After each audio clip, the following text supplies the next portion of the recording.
First of all, I'm Catherine Marshall. I'm at Georgetown University's Berkley Center, where I work on the links between religion and development.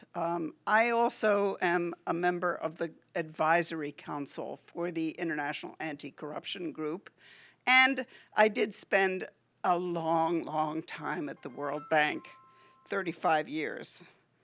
I think this is Lily. So I have been interested and concerned for some time about the absence of many religious figures in the anti-corruption coalition. So that's sort of a bit the general context. We will also have the person who, can we go to the next slide? This one really isn't working. Good, there. Quentin Woden was the person who presented this, but his career and life suddenly changed. So he moved this week to Addis Ababa to work instead of the World Bank for UNESCO.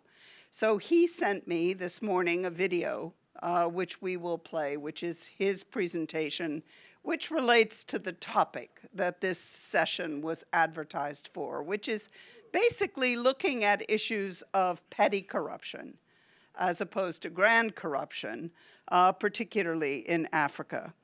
I'm glad to say that I will be joined by Meskerim Mulatu, who's stuck in traffic, but she's on her way, otherwise known as Lily, who is a practice manager in the World Bank.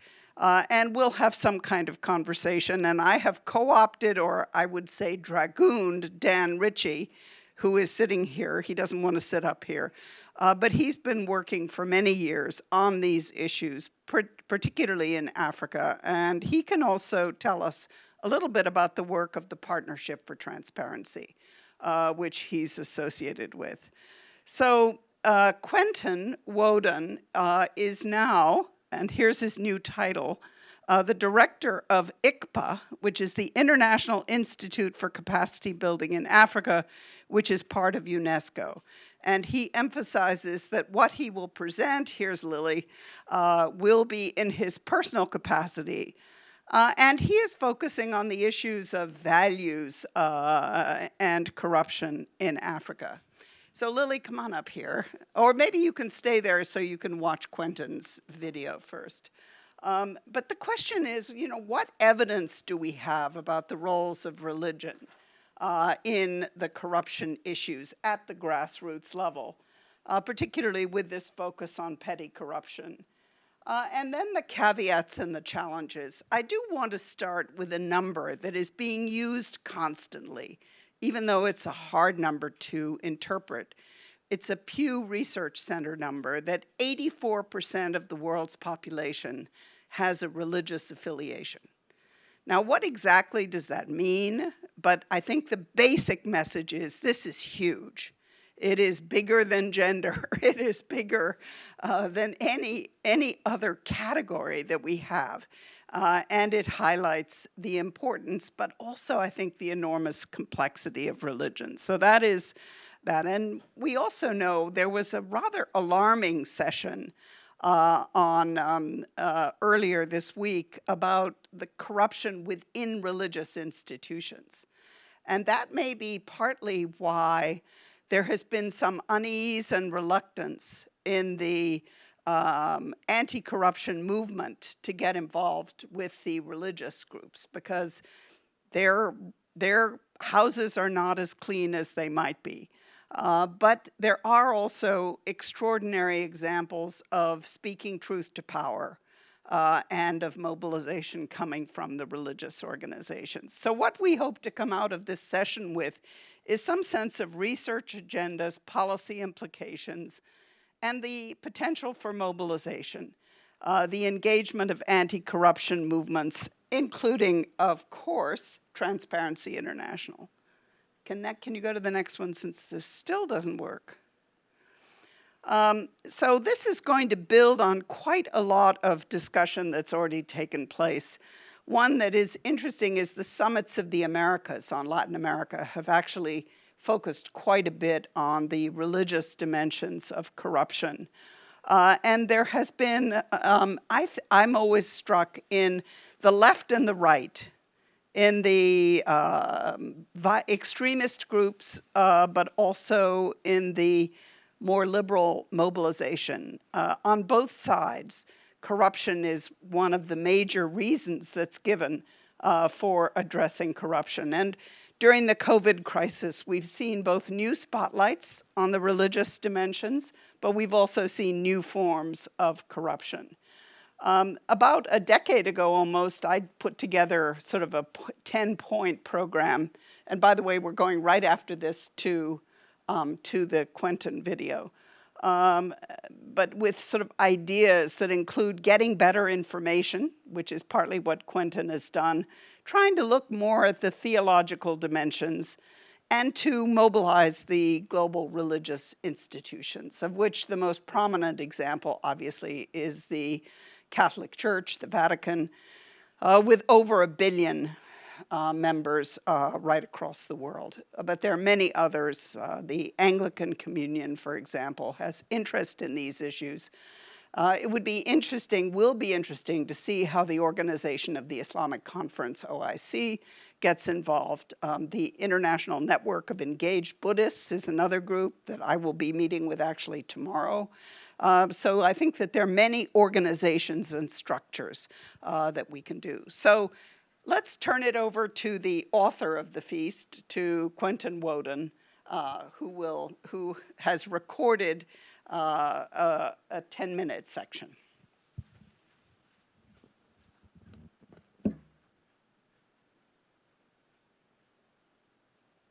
While we're waiting for this to come up, any questions or comments?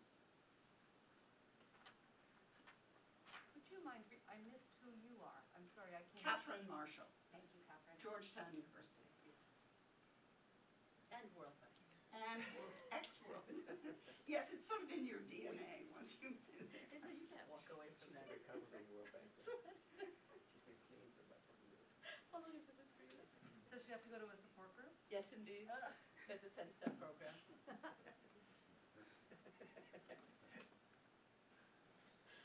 Catherine, I have a comment until I'll stop if you start streaming.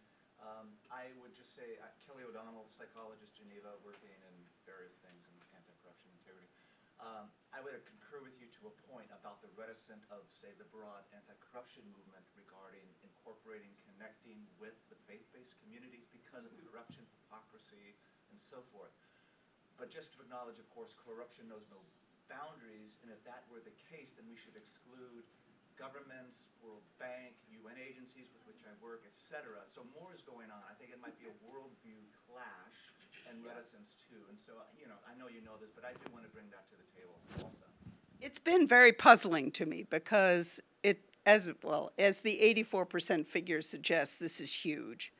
But it is, of course, very complex, taking many different forms. One of my hypotheses is that the technocratic language that has sort of taken over the anti-corruption movement is very difficult to translate into some of the theological ways of expressing things. Is it coming?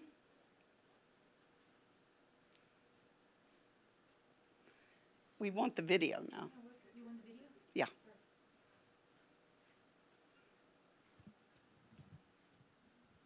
Yeah. Bob Osborne with Wilberforce International Institute in Minneapolis. It just seems to me, and this is, I think, reinforcing the obvious, that engaging religion in this issue has a lot to do with shaping the culture of corruption. And it seems to me that there's almost no way that the technocratic approach can ever deal with that in any way at all. So. Well, I think in the history of Transparency International, in the early years, the idea was to take some of the good and bad and the moral hazard out of the discussion. But there have been different efforts over the years. Hans Küng was quite critical of TI, as were some others, saying you really have to get into the values issues. But the question then is how? And you have to operate, obviously, at all the different levels. The 50,000-foot all the way down to the grassroots, which to some extent is what we're looking at here, as soon as we get our video. Is it coming? Looks like it's playing, but we can't hear. It's playing, but you can't hear, right? I think you can increase the volume.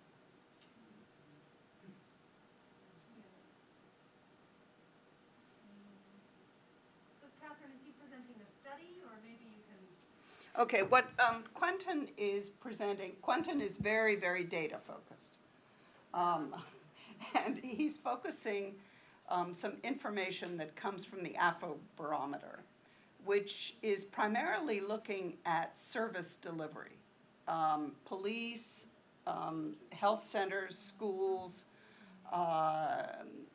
infrastructure, and he's looking at people's responses and finding, I think none of us will be surprised, that a very large percentage of people have been paying some kind of bribe. He is also looking at the pieces of that data that show, that relate to religion. And to some, I mean, they're interesting hints, basically. One is that there seems to be higher religion in countries that are dominated by hierarchical religions. In other words, where there's an authority structure. So you get into the authority. That would be the Catholic Church. And I guess you would also see the Mormon community, for example, where you actually have hierarchy. There seems to be less payment of bribes by people who are high in religion. What he doesn't get into, I was just looking at an article this morning on the 10 most religious countries in the world. Does anyone want to guess who's number one? Vatican. No, they don't come out of that study. Which country? Ghana. Oh, Ghana, definitely. And Nigeria is number 2. I think Armenia is number 3. Fiji is in there somewhere. I think Ethiopia maybe somewhere. But of course, then what does that mean? I mean, we struggled with that a lot. You know, we're doing a lot of work in Senegal. Senegal has one of the highest measures of religiosity. But what it sort of is, if you're asked on a scale of 1 to 10, how important is religion to you? It's the people who are reporting 9+. But then you have to ask, how does that translate into practice? If we can't get the sound, if you can go back to the PowerPoint, I have the PowerPoint slides. I have his PowerPoint slides in my presentation. So we can't get the sound, is that it? What? You're working on it, okay. Well, we can continue the discussion. With the PowerPoint? In the PowerPoint, I have his slides. Okay, so I'm going with because right now I'm playing the video. Well, yeah, I guess you can see this. That the basic thing is that the payment of bribes for services seems to be getting worse, if at least it's constant. And he shows you the order and large differences among countries.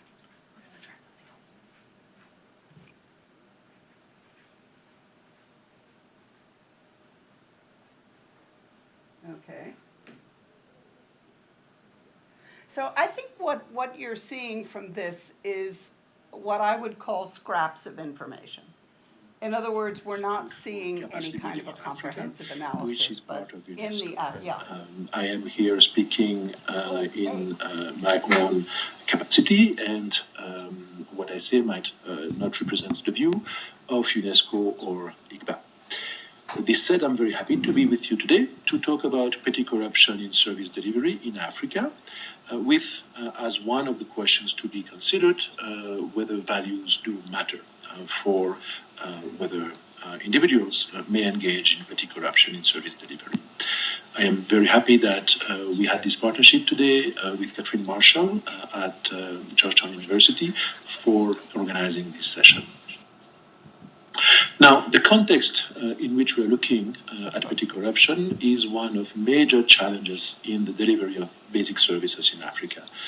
Just consider the case of education or primary schools.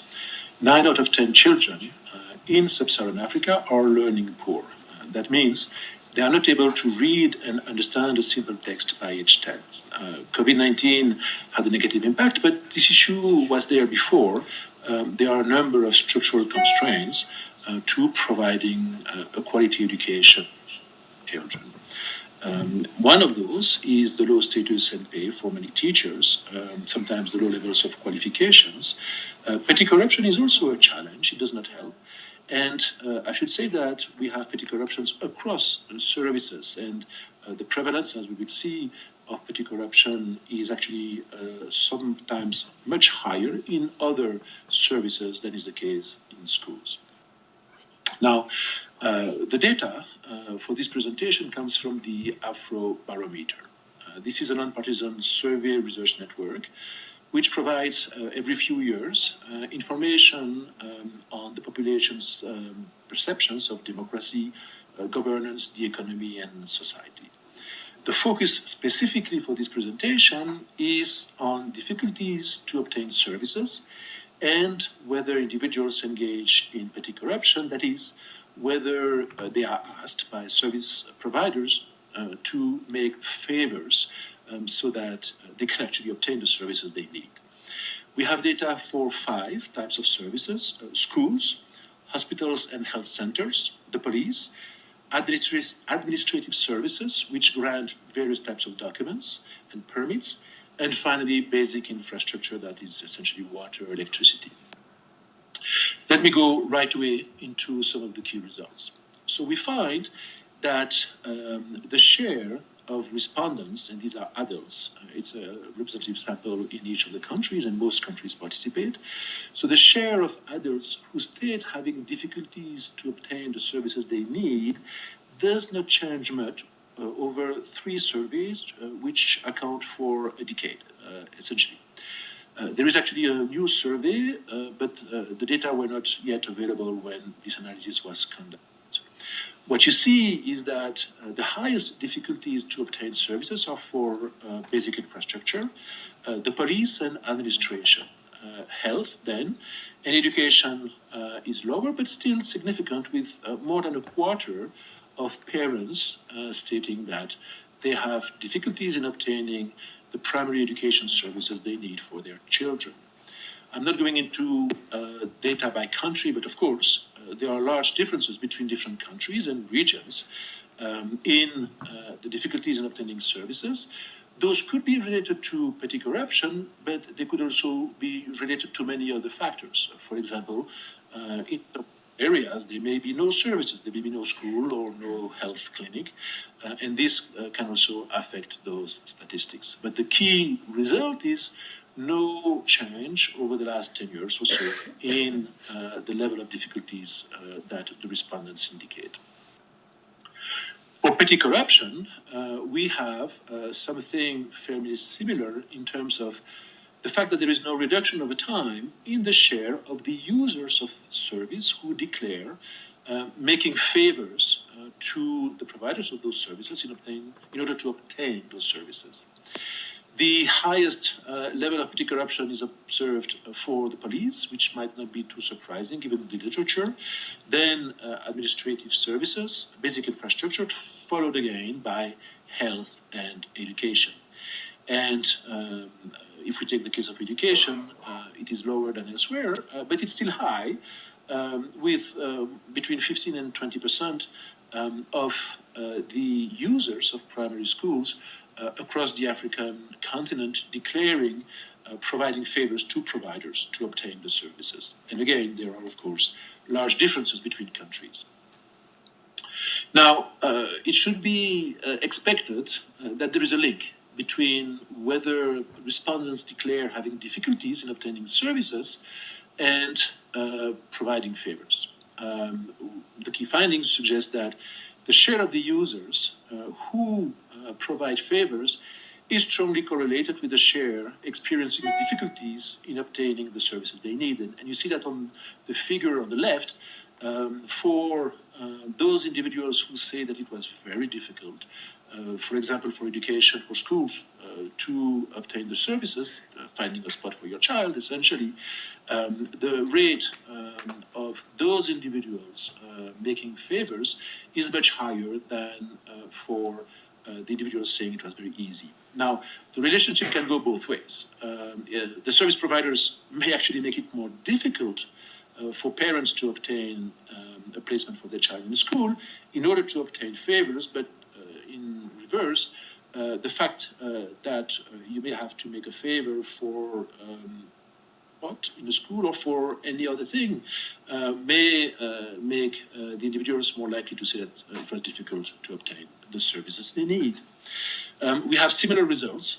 That is a similar correlation between the difficulties in obtaining services and the provision of favors, that is petty corruption, across the different services. Now, what is perhaps more important for this particular session at the conference is the findings from a simple regression analysis of the correlates of the likelihood of providing favors. So we find, among others, as just mentioned, that if you have more difficulties to obtain services, that is associated with a higher likelihood of providing favors. Now, women are less likely to provide favors than men, and this is observed everywhere for all 5 services. Younger respondents are more likely to provide favors than older respondents, and that perhaps might be the case because older respondents tend to be better established or respected in the community. It might be more difficult to request favors from them. The level of education of the individuals, the occupation, and whether the individuals are wealthy or not, as measured through wealth quintiles, those variables do not have systematic effects on whether the individuals do provide favors, but when those effects are observed, in general, the better off, that is, the better educated or the more wealthy, are more likely to provide favors, and that may be because they are able to, they have the resources to do it. There is no association between religion and the likelihood of providing favors. So whether you are Muslim, Catholic, Protestant, Hindu, or whether you don't have any faith or you have another faith, that itself is not associated with a higher or lower likelihood of providing favors. But what is probably interesting for this session is that a higher level of religiosity is associated with a lower likelihood of providing favors, and that is again observed essentially across all or most of the services. So people who are more religious, of course, the variables are not perfect to measure that, but they might go more to just services, or they may consider religion more important in their life, etc. So those people are less likely to provide favors, and that corresponds to the teachings of many of those faiths that we should not engage in petty corruption. Now, I do not want to overstate the potential implications of those findings for efforts to reduce petty corruption in service delivery in the region, but I thought it would be nice to share those results as you start your broader discussion about the role of values, faith, and other aspects in reducing petty corruption in Africa, which remains, as we saw, extremely high in most services without real declines over time. So thank you. I hope that this quick presentation was useful to you. And if you need to contact me, you have my email at the bottom of the screen, q.wadon@unesco.org. We plan to update all of those results with the latest data and are happy to discuss those issues with any of you. Thank you so much. Oh, well, and thank you very much for managing to get both the sound and the sight at the same time. Lily, will you come and join us, and perhaps you can do a little introduction to how you see these issues. And Hi, Dan, everyone. do you want to join us, or do you want to kibitz from the front? I will kibitz from the audience. Thank you. Okay. Hi, my name is Mascara Mulatu, but known as Lily. I am currently an advisor to the Regional Director for Human Development at the World Bank in West and Central Africa. I'm not yet a recovering retiree, but I just want to make one quick comment about working in institutions that have a rich and very sometimes controversial sort of reputation, which is that whether it's the churches that we mentioned this morning or the World Bank that you mentioned, sir, I think it's really important to be wide-eyed and very transparent and objective about what works and what doesn't work in each of these institutions without taking a very absolutist view about, yes, we work with them, no, we don't work with them, for very important reasons, which is that very few people, very few institutions that can actually pass muster if you really hold them up to the values they themselves would want to be measured against. But it's important to continue, in my opinion, it's important to continue to work across all of these spectrums of questions around corruption, questions around transparency, with all of the relevant partners to make sure that you're actually reaching out as much as you can to the majority of the people who are working in this space. So that's just a comment to you. I'm here in my private capacity. I should have said that right up front. Okay, so in terms of questions, one of the questions that the Afrobarometer data did not yield, at least in the studies that Quentin and Ada conducted, is what are the reasons for why people ask for favors? And I think that's a really important part of the corruption debate. I think it's not just who gives a favor, but also who requests a favor. And having worked in 20 plus countries around the world, one of the things that I've observed in Eastern Europe, for example, was that a system is put in place that is so fixed that even if you chose not to or wanted not to take a favor, let me call it a favor, from somebody else, the entire system is so rigged that you are required to give to your superior resources that you have taken from someone else. And your salary would never be sufficient to fulfill that role. So in addressing corruption in those countries, for example, I think it's really essential that we look at what are the reasons for why people are asking for favors, and what are the ways in which the structural issues have to be addressed in order that people, regardless of their preferences, would not be pushed to take favors. I'm, again, not apologizing for corruption. We've seen how incredibly damaging it's been, and particularly in Africa, for poor and sort of struggling households to deal with constantly having to shell out money. But I think it's really important to complete the picture with regards to who asks for money in addition to who offers money.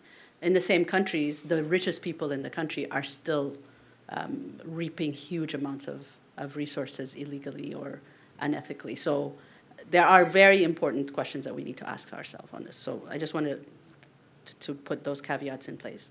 I have worked for most of my career in education, so I would like to speak a little bit about the questions around education. If you ask a question differently, the numbers for education may actually be different or perhaps higher. For example, if the question were asked, have you been required to have your child take tutoring from their daytime teacher, for example? I think the question could be very different, and the numbers could be very different. In many countries, African and others, teachers use the opportunity to extract resources from their children, from their students, by offering after-school classes. And in many instances, we saw that in North Africa, for example. I don't know, Dan might remember back in those days. One of the things we saw was that the teacher offered much higher quality tutoring after hours for pay than what they offered during working hours to the exact same students. And so the families that had resources could offer their children the after-school tutoring, but the families that did not have resources would then not, or for whom the child's work after school, especially girls' work after school, was so essential they couldn't leave them at school for extra hours, those families were not able to secure the best learning opportunities for their kids. In some countries, in secondary school, if the question were asked to the girls, have teachers been requiring sexual favors from you in order to get grades? I think the answers could be actually quite different as well. So when parents are asked, they may not be familiar with these types of things. First, that tutoring could be seen as corruption when it is being applied unequally. And second, that their daughters are being asked for favors that the daughters may not be talking about when they come home. So there are, I think I'm happy to see that numbers for education are low, but I suspect that it is more about the way in which the questions are asked than the way in which, than the fact that education is significantly lower in terms of the corruption impact.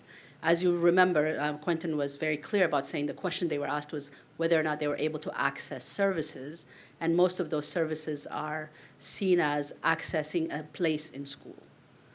So they didn't go into grades, they didn't go into testing, they didn't go into access to the promotions to go to the next grade. So I think if we had asked those kinds of questions in education, we may have had a very different perspective. One final note on religion. Catherine and I have worked in Senegal at different times in our careers, but have been talking about the question of education and faith in the Senegalese context. And I think that when we think about corruption, I think the tough questions that we need to ask ourselves is how do we partner with religious institutions, but also how do we get messages out in a way that is sensitive to and respectful of religion, so that people's values can be aligned behind their behaviors in the school system. The same systems that have very high levels of religiosity based on whether or not they go to church, temple, mosque, may not necessarily have the same rigorousness with regard to applying the teachings of those religions. I come from Ethiopia. I would say we're probably one of those high religious countries, both in terms of Christianity and Islam. And I would say that people live their values in the instances, anecdotally, I would say that we live our values very differently than the teachings of the prophets that we follow, whether it's Christianity or Islam or Judaism for the Ethiopian case. So I think making that link between the teachings of those religions, which mostly are very anti-corruption in their approaches, and then making sure that people can actually live those values, I think there is some work to be done in those areas, even in the most religious countries. Yeah, let me stop here, and I'd be happy to discuss any of these other points. Just a couple of comments, and then I think we should first of all turn to Dan to see what he's going to say, but and then open it up, because I really want to get ideas to move this forward. I think in all of these questions of services, there's a tremendous amount of confusion around what we're talking about. So let's just take education. There are speeches, and this might include the Secretary General of the United Nations, people who will say that 50% of education is provided by religious institutions worldwide, or in some places. In health, the range of numbers that I hear on the share of health care provided by religious institutions range from 7 to 70%.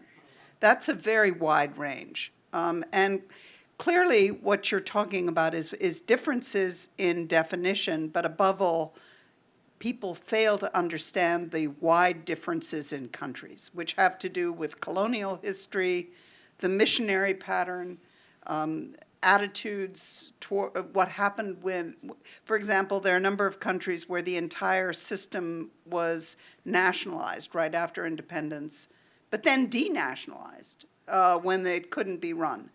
So it is important, I think, well, let's just take education, to look at 3 or 4 sets of questions. The first one is education by religious institutions. So in Senegal, for example, you have a very French secular education system, but you also have a very large Muslim education system, which is not publicly funded, except in small parts, and which has several million students at one time or another involved. So you have 2 completely separate systems. In Bangladesh, about 14% of the education is provided in madrasas of different kinds. So that's education by religion.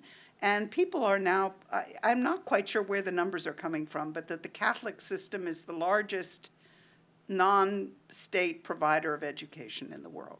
I think Quentin says 1 in 7 children in Africa go to a Catholic school. So these are large numbers that are often not sort of looked at in terms of the data, including questions about corruption, whether they're less corrupt or more. You then have, of course, education within the public system about religion.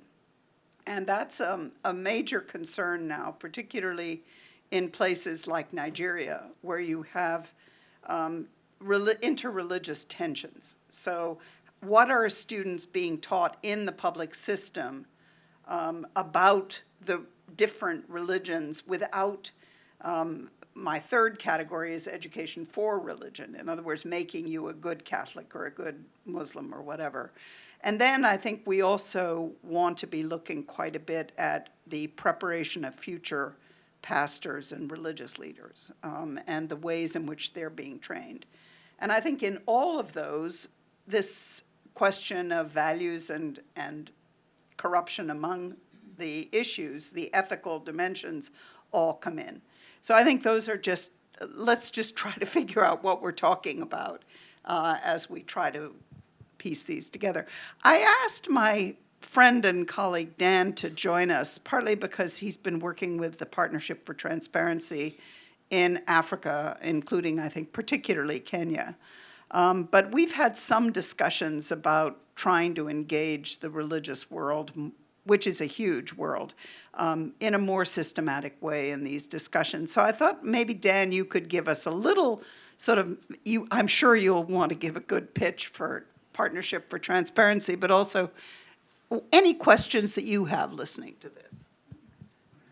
Thank you very much. It's wonderful to see you again, Lily. And good morning, everyone. My name is Daniel Ritchie, and I am one of the founders and past president of the Partnership for Transparency, which itself was founded by Peter Eigen, Frank Vogel, Barry Metzger, and other board members of Transparency International in the year 2000. TI kept getting asked for support from their local chapters for work they wanted to do at the grassroots level. And TI was an advocacy organization and didn't have the capacity to support local chapters, either financially or with technical and professional help. So they created the Partnership for Transparency. And our basic function was to support civil society organizations in developing countries in activities to promote better integrity, transparency, and accountability in government. And over the last 20 years, we basically have honored that obligation. Our basic premise is that citizen groups are absolutely essential in the fight against corruption. Governments have not reformed themselves. You cannot impose these kind of changes from outside. You know, we worked long enough at the World Bank and tried to help with anti-corruption institutions and supreme audit institutions and whistleblower laws and freedom of information laws, and they're all really important, but essentially they don't work. Unless you have citizen engagement at the grassroots level and at other levels of government, it's really hard to see how you can change a system which, as Lily points out, is so endemic and so systemic around the world. So that's been our premise. And over the years, we have funded about 250 civil society organizations in their grassroots fight to ensure that the road gets built, the school gets built to the standards required, that the doctor doesn't sell the medicines that are supposed to be provided free in his own pharmacy. And I think it's fair to say that 85% of the projects that we funded at the grassroots level have worked. They have done what they were set out to do. There are larger existential questions about, so what does that do to systemic and endemic corruption? But if you are an individual in a small town that is, where you have to pay a bribe for every service you provide, if you can get a civil society organization to make a change and help government actually improve its own way of doing business, we found that is extremely effective. One of the things that strikes me is that there's been a lot of discussion this week about fighting corruption as a strategic issue, as a political issue, as an economic issue, but there hasn't been that much discussion about fighting corruption as an ethical and moral issue. And I think this is one of the things that I hope that you're going to be able to help us kind of work through. My first job as president of the World Bank was to pay a bribe. I have a friend in Kenya, where I used to be a Peace Corps volunteer, whose father was really sick, and the doctor required $600 for him to be to provide the medical services he required. And my friend Moses did not have $600, so I paid the bribe. The father lived. He'd always thanked me for saving his life, which I don't think I did, but it was still, a really important message that I had learned about the importance of this kind of activity. And I also remember once for TI visiting Benin to try to get the Ministry of Infrastructure to do a road project with integrity, without bribes. And to his credit, the director of roads said to me, "Mr. Ritchie, my salary is enough to pay for my family's food for a week. What do you want me to do?" And it's a really difficult issue because many people who ask for favors, for bribes, do not in themselves earn enough income to make their family, for their family well-being. So for us, this is a really important issue. Now, of the 250 projects that we have done over the last 20 years, how many do you think were done with faith-based organizations? Any idea? One. And only that one, because I know the people at the National Council of Churches of Kenya who manage my scholarship fund there. But no other local organization, faith-based institution, no church, no mosque, no temple, no synagogue ever came forward to ask for funds to support a program to improve, at the local level, things that have gone wrong. I've seen a survey recently where 20% of the people of the world say that they pay a bribe. That's 2 billion people. That's an amazing number. And it doesn't have to my way of thinking, it doesn't have to be that way. But it really means you need to promote citizen engagement to actually ensure that governments do what they are designed to do. What I had a chance to talk to an organization you may not have heard of called the Faith and Public Integrity Network the other day. And I asked them, I wonder if one of you was at that session. Yes, I thought I recognized your pate. And I think you asked me the question, what is it that churches could do? Because this is particularly a Catholic organization. What is it that churches could do to basically promote the idea of greater integrity and honesty in government? And I think you found it was very difficult that most individuals working in these in churches and maybe in synagogues and mosques and temples don't have the capacity, don't have any idea about how you organize citizens to make sure that government behaves the way it does. And so one of the issues, I think, is there any way of developing the capacity of faith-based organizations to basically promote issues like this of good governments and fair play? And the other thing that I remember from our conversation was that, as you mentioned, 1 out of 7 children in Africa are educated by the Catholic Church, and a lot of the funding comes from government. And in some cases, faith-based organizations are reluctant to confront government with these issues because they are funded by the same government. So there's a conflict of interest there. So I think there are a number of issues that we need to discuss further. But I fundamentally, what organizations in the world are closer to the people than faith-based organizations? If 87% of the people feel that they have a religious orientation, this is an amazing opportunity. And what organizations are better placed to talk about integrity and honesty, and thou shalt not steal, and thou shalt not covet, and thou shalt not kill, than faith-based organizations? But that's what anti-corruption is actually all about. So it seems to me that this is an amazing opportunity for us to work more effectively with faith-based organizations because they can make a difference. So that's my agenda. Can I just add one more thing? Very much, I agree. Just to add one more thing, I think. Yes. Come sit with us. Okay. The technologies that we have at our disposal and the ability to reach large numbers of people with very small resources, using social media in particular, I think offer us an opportunity to speak about ethics and values based on religious teachings to a broader audience without necessarily having to go through the institutions that may have some reluctance for many reasons regarding addressing some of these questions. And so I think technology, and in particular social media, offer us an opportunity to get messages as individuals out to a broader audience using the teachings of those religious leaders, or whoever we follow, but based on the questions around corruption. I think that this is something that I would love to hear about, because I think it's an opportunity that has never been as obvious as it is right now in the world. And I also want to just do a little shout out to the Republic of Georgia in Eastern Europe, which, unlike every other anti-corruption effort, has actually in 2008 to, let's say, 2012, when I was living there, has done more to eliminate petty corruption than any other country that I am aware of.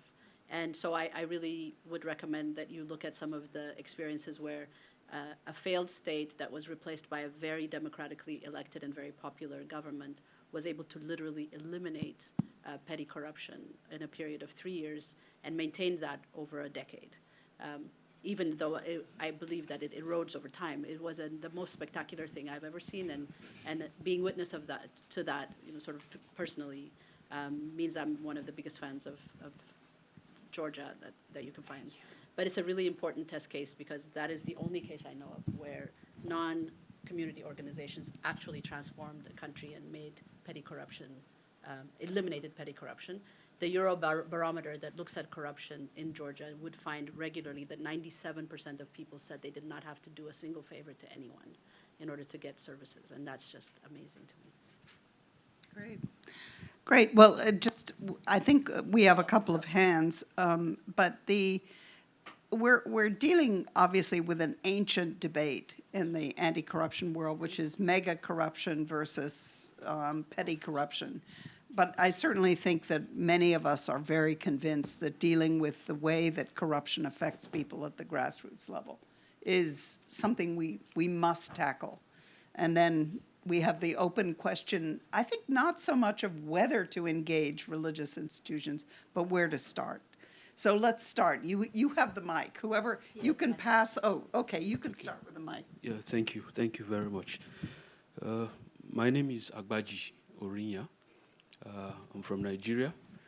I manage the Shun Corruption Project in my organization. We are a church in Nigeria, a Pentecostal church, and we have established a social arm for our church, just like you have in the Catholic Church.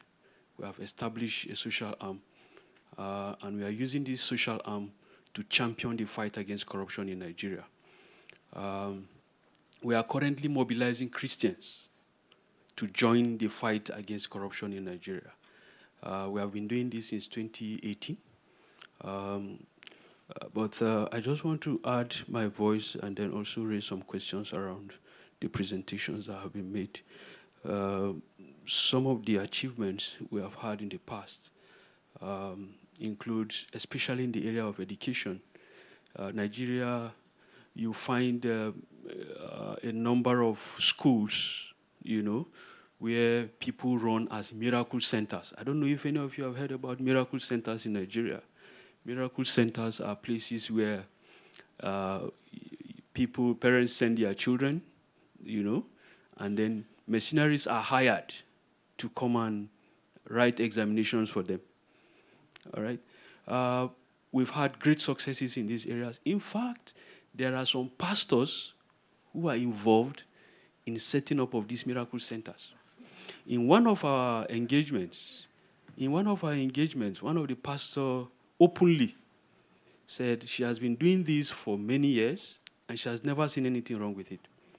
The reason being that they pay bribes to some officials who allow them to bring in mercenaries to come and write examinations for their children. But the anti-corruption message hit her so bad that she went back to the schools. She had 3 schools as at that time. She went back to the schools and announced to them that, look, henceforth, there will be no more examination malpractice in this school. Every student must read to pass his or her exams. And guess what happened? All the students, all the parents withdrew their children from the schools. All of them, the 3 schools. All right? The woman, the pastor was forced to close down those schools. And she had to relocate to a new location to start all over again. Now, what I'm saying is there are people who are already taking action. And as we speak, we are working with the Student Christian Movement of Nigeria. We are working with the Student Christian Movement of Nigeria to establish what we call the Shun Corruption Clubs in those schools. So we have started in 900 schools across Nigeria where we have a presence. Now, what these Shun Corruption Clubs do, they are acting like policemen, all right? Although some schools have openly said, look, you can't do that here. Of course, because we know what they are involved in. They said, we cannot do that there. But these clubs, students are speaking openly against corruption in those schools. And because of the presence of those clubs, teachers are also careful. So it goes a long way to regulate the way they behave in terms of, permitting examination malpractices in those areas. Now, one thing again I want to add is that one of the things that have caused some of these things to persist is poor remuneration of the teachers. Poor remuneration. Now, proprietors find it difficult to pay qualified teachers. All right? So they employ the services of people who are not qualified and then pay them peanuts. Now, this puts a lot of pressure on these teachers to demand for bribes, so that they can allow these students. So poor remuneration of students, employing unqualified teachers, areas that we have identified. But my question is, just finally around the what you just mentioned before you open the floor, the use of technology. It's an area that we are also looking at. All right, but what is the conference? What are some of the recommendations that are coming from this conference? How can we have access to some of these recommendations that will also help us in the work that we are doing? And I would also want you to throw more light, because I've already noted it down. I want to see how I can develop a concept note around the use of technology, because the world is technologically driven as we speak. Thank you. Great. I think one of the things that comes out from the many interesting things you said is telling stories more effectively. In other words, gathering more information, not only the data, which we all know is very critical, but also some of the stories. Bob Osborne, as I mentioned earlier, with Wilberforce International Institute. I've only learned about this effort here, Dan. So this is the first, I think, significant religiously driven effort that I'm aware of that's doing this. But I thought you would all be encouraged, speaking of a story. 2 nights ago, the director of the Anti-Corruption Commission in Malawi was arrested at 4 a.m. in the morning by 52 police officers. They took her to the police station in her pajamas, if you can imagine that. And of course, you wonder, why did this happen? Because this is incredibly shocking. This is in all the world. There's lots of articles about this you can find in major publications. But the why simply is that she had charged the vice president and a number of other senior government officials with major corruption. The vice president fled the country, and 30 minutes later they arrested her. Now, what I think I want to connect here, Dan, is the fact that within a few hours, the Presbyterian Church of Malawi came out with a press statement condemning this in very aggressive terms. And I congratulate them for doing that. And I think it does reflect that there's a lot of energy and desire to mobilize the church to confront these issues. So I find that encouraging that kind of response has taken place.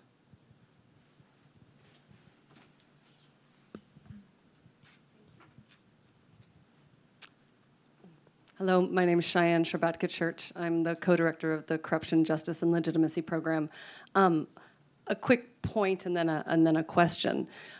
We work mostly in fragile and conflict-affected states, and we use systems analysis to understand the drivers and enablers behind corruption. And in the places we work, and I can't get specific to a particular type of church, et cetera, but the religious institutions are seen to be as corrupt as every other institution and every other body. And so they don't have a moral standing. They don't have a moral platform to speak to being not corrupt. And so it's not, and I'm quite sure that's not every single one, and I don't want to disparage individuals who work in these institutions. But for instance, it's well known in Uganda that the leadership get given of all the church, the Muslim religion, all the religions, as soon as you get to a leadership position, the government gives you a very, very nice car. I can't remember if it's a Beamer or a Mercedes.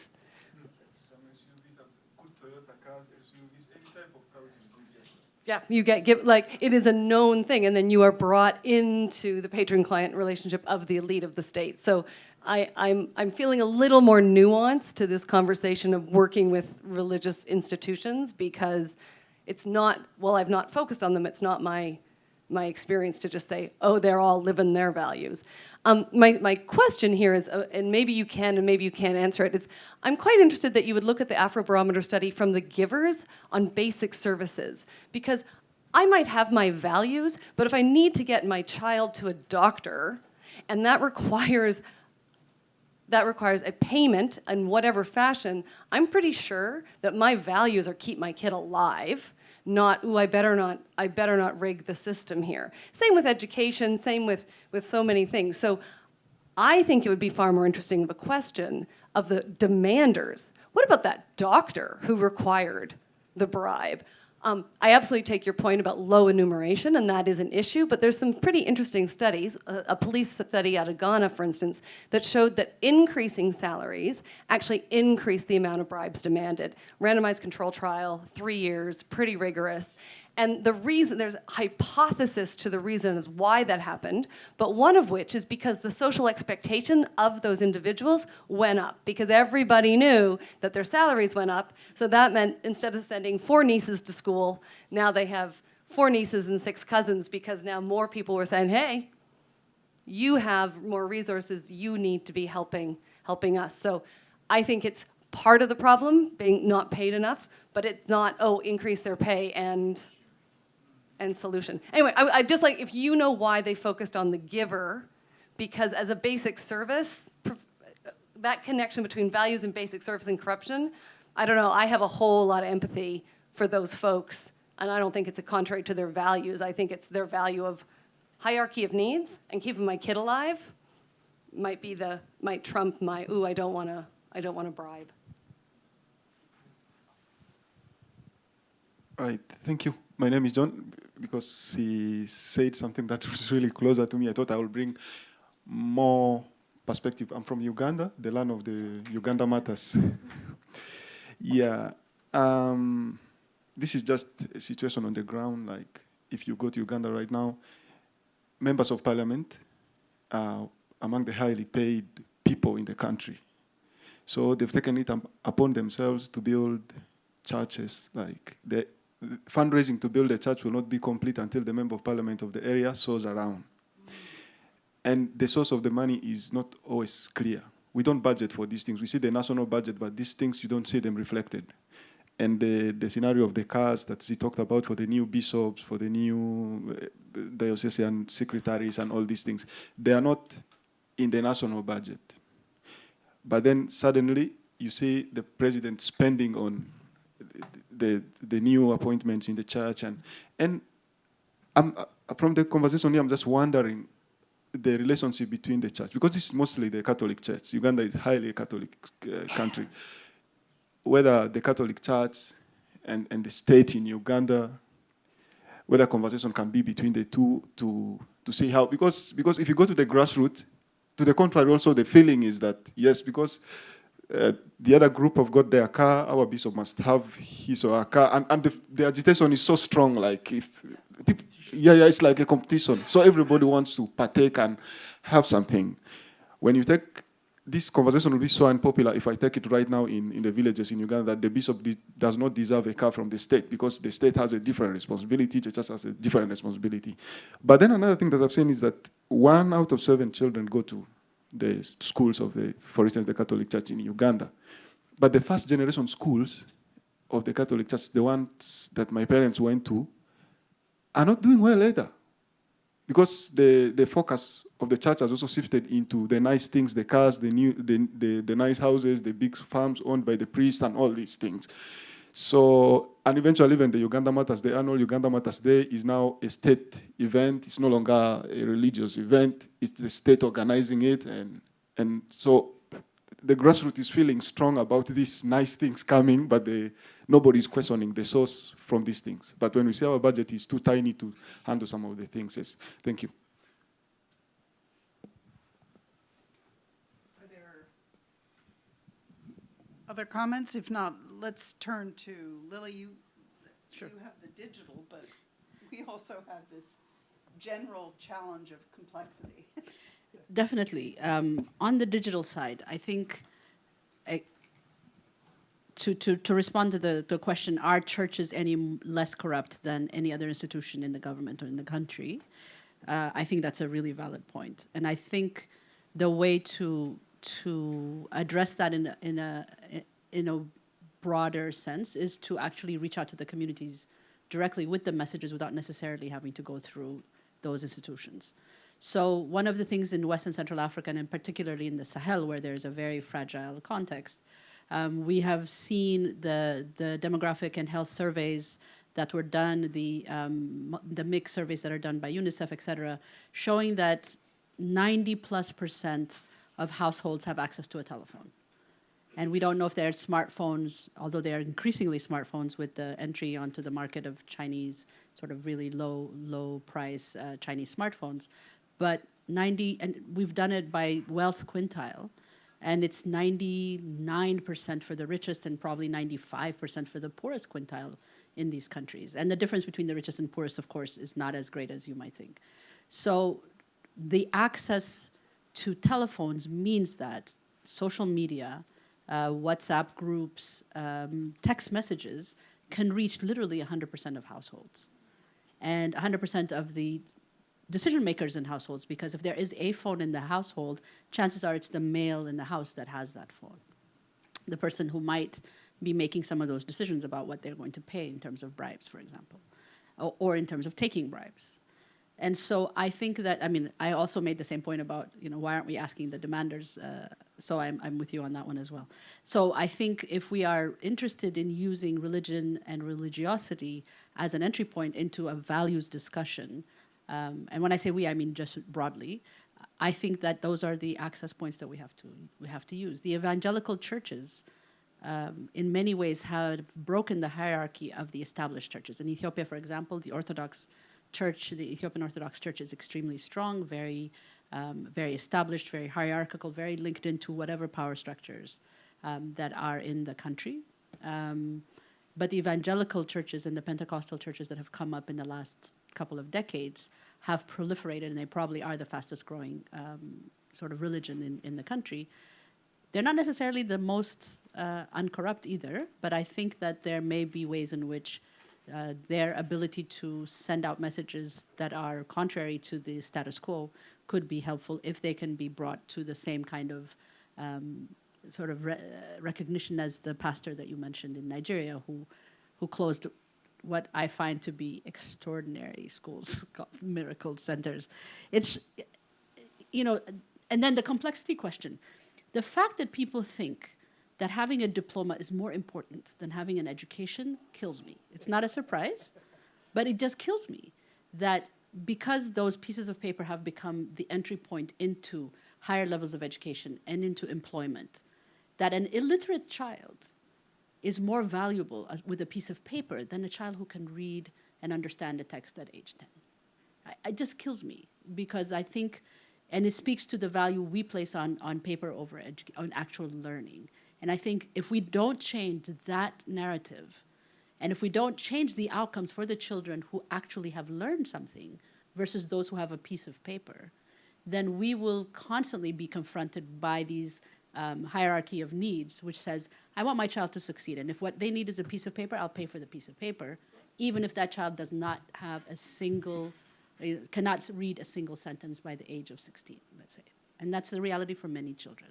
So unless we tackle that, I don't think we can tackle any of the issues around learning and education. And unless we tackle unless we tackle these types of indicators for all of the different services, whether their road is actually in place, whether you actually can see the road, whether or not the police are taking bribes or torturing people in jail and so forth. Unless we can start questioning some of the issues around that, I don't think that the corruption is going to be addressed. Final point on I think there was something about the poor salaries. So again, I go back to the Georgia case, because the Georgia case, they tackled a number of issues simultaneously. And when you talked at that point to decision makers, they say, unless you tackle multiple things, you can't just do one thing and expect a change to happen. They fired every traffic policeman one Monday morning. Woke up in the morning, every traffic policeman was fired.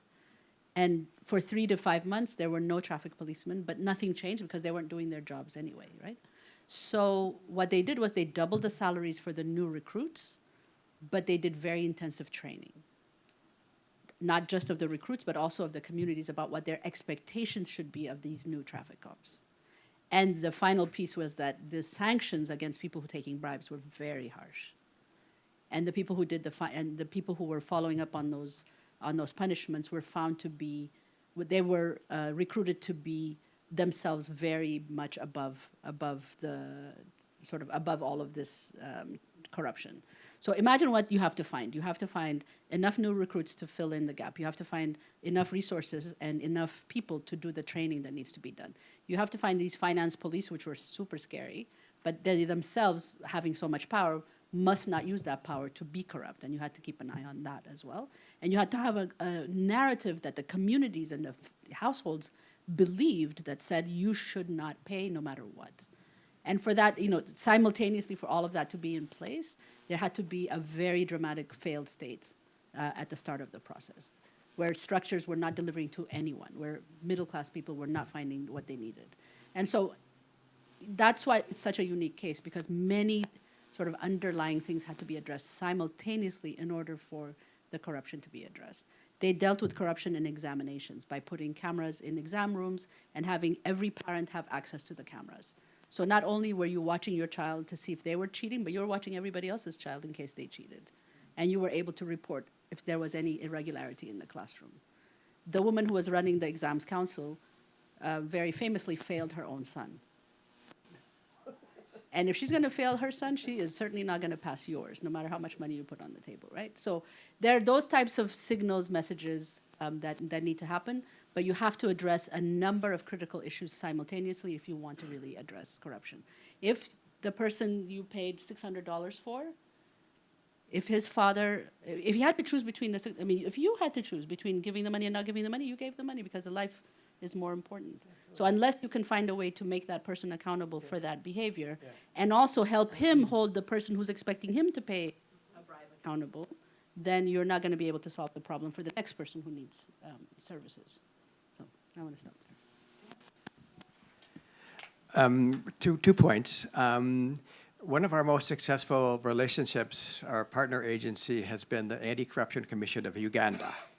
We have worked for almost 10 years with ACU in a whole range of activities, which have been extremely successful.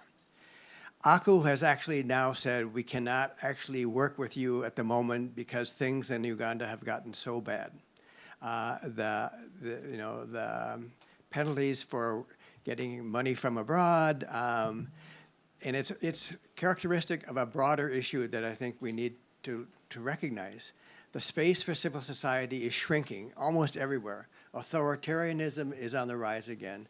And so I think beyond what we're talking about today, we really need to be concerned about the capacity of citizens to continue to hold their citizens, their governments accountable. And Uganda is one of the examples that makes me most heartbroken in a sense, because we've been so successful for so long in helping at the grassroots level improve the quality of life of so many people. I mean, one of the things that's always driven me is the fact, maybe because I was a Peace Corps volunteer, the poor have to pay much more percentage of their income in bribes than the non-poor. There's studies that I've seen that says maybe poor people pay 5 or 6% of their income in bribes, whereas the non-poor pay maybe 2 or 3%, and they have no choice. So it is also an ethical and moral dilemma, which is, to me, demands attention, and I feel very strongly about that. Now, one of the projects we did with ACU on technology was a mixed success. There's no point in basically calling out corruption if nothing happens as a result. If you say this man required a bribe and he's stealing our assets, but then nothing happens because the system is corrupt and there's no redress system that works. What we tried to do was introduce a technology system where individuals, if they felt that there was either corruption or mass inefficiency, could anonymously call in to a central place and call out the particular issue and seek redress. And the ACU and its local chapters basically validated the information and then made it available to the central authorities. In this case, it was the Ministry of Health. At the time, the Ministry of Health felt it was really quite useful because they could not themselves possibly monitor what was happening at the individual clinic level. But ultimately, it did not succeed because individuals were not confident that the information would stay anonymous. They did not trust the technology. They didn't have access to phones at the moment, at least at the places that we were working. So it really was not very successful. But if you look at M-Pesa in Kenya, it's the poster child for mobile banking globally. So my own sense that there's tremendous potential for technology to be used for proper purposes, but one has to be really careful and not over subscribe or overinflate the value of technology in fighting corruption. Can I just piggyback on this? On the technology use, one of the most important ways in which technology can be helpful is if it removes the human from the process.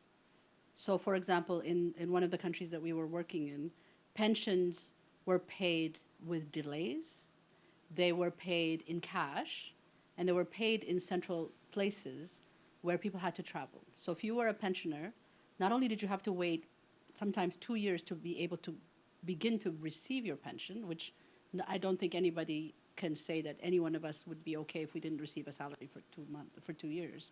But once you got your salary, once you got your pension approved, you had to go to a pension center to be paid, and there was always somebody there who said, well, I don't have change. Please come back tomorrow. Or don't you have anything for me so that I can expedite your payment? And so in order not to pay extra in terms of travel or lodging, people would be willing to take less. And so there was a certain percentage of their pensions that were not being paid on time and that were not available to them without somebody taking a share. By putting a card, like an M-Pesa card or a credit card equivalent, into the process, what happened was, again, mixed results. The first thing that happened is that pensioners had their own credit card, and so the government could transfer the resources right into their accounts, and then nobody would be talking about not having change, not being available, having their file disappear, and so forth. So that was hugely successful. Unfortunately, the first thing that those people who did the cash out things did was to control the first delivery of the credit card.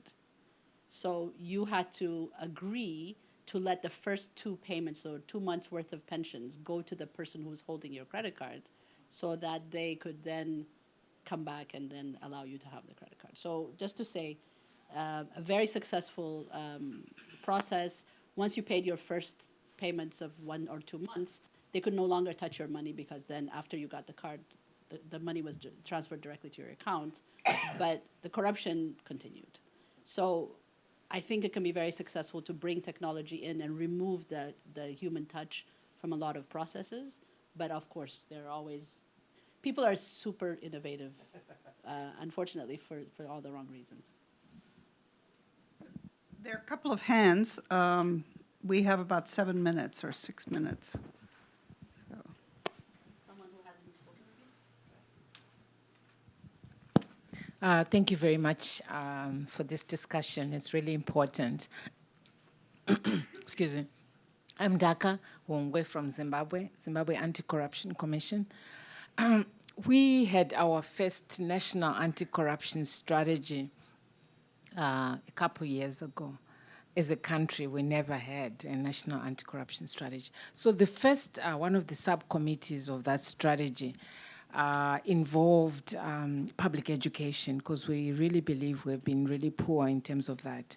And we put religious leaders kind of as the heads of that subcommittee. And I think when I've been listening to some of the issues being discussed, we could really use some of the experiences that have happened in other countries, so that we can also piggy ride on the lessons learned in terms of how how religious leaders, whether they are Islam or they are Christians, can be able to push this agenda. I mean, Zimbabwe claims 90% of the people are religious. When 90% of the people belong to a form of religion, and we are, I think 140 or 153 on the index, TI index. It doesn't add up. So those are some of the things that we really need to learn from some of the work that has been happening in other countries. Thank you so much. Let's get the 2 other quick comments. Yeah, 2 quick contributions I'd like to make, and quick, to this interaction. And first of all, just thank you very much. I wish we were a much larger group, and I wish it were mainstreamed within this conference, but that's another issue. Speaking as a psychologist, whether or not I think there is high level of corruption, bribery, gifts, and so forth in a culture, the research, including cross-cultural research, consistently shows how skilled we all are at self-deception, rationalizing, self-justifying. Every day we lie. You and I lie. We're moral people. We are. But we lie, whether it's petty, little lies like, I really love that dress, or I really love those shoes, I love your hairstyle. It's just a kind of whatever. But my point is that there is something inherent in our environments and in our nature, arguably, that make us self-protect and provide for ourselves and look after ourselves, so that the adage, which is so true in many religions, love your neighbor as yourself, gets kind of distorted, but we still justify ourselves and pretend that we're doing something. My point is this then, as a psychologist, we are up against ourselves and human nature and massive environmental influences that detract us from living the types of ethical lives that we wish we could and pretend that we could. And we need to understand the psychology of some of this too, in addition to the conversation we're having. Secondly, and very quickly, I just want to, some good news is that I'm part of a large network called the Global Integrity Network. We're part of the World Evangelical Alliance and the Lausanne movement, and together these 2 massive movements have member organizations that represent well over 600 million people. We are doing our best to get beyond the exhortation, quote a Bible verse or whatever type of approach, to say, look, Transparency International is doing something wonderful. There are resources we need to avail ourselves of and to educate people and leaders, Christian leaders around the world, about many of the things that we're talking about. It's just not trying to be a good person, but there are many, many things systemically, socially, and so forth that we must understand and address to really live lives that we want to, which are, quote, pleasing to God. So those are 2 things, the psychological perspective a little bit, and then a quick update about this network that some of us are involved with.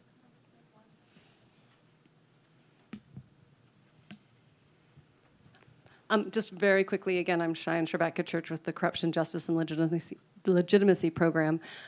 We are about to kick off a piece of action research in Nigeria looking at the intersectionality of social norms that drive corrupt behavior. And what I mean by that is we're specifically looking at how gender norms and faith norms might interplay with the social norms that drive corrupt practices. What that means is people have different identity variables, and which of those variables come to the fore when they're having to make specific decisions related to a particular corrupt behavior.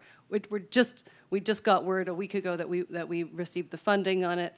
We've got a blog up on our site, and we're looking for folks that are knowledgeable and interested who might want to share ideas and be thought partners on that. Our slice is specific to the norms. We're not working with the churches and the institutions necessarily. We're trying to understand how did those things come together, because then when anti-corruption, people who are working on campaigns can target better and be thinking about, okay, well, with this grouping, given the gender and the religious dynamics, these messages, these types of interactions might be more productive than other ones. So thank you for letting me give that little mini promo. I know, rude.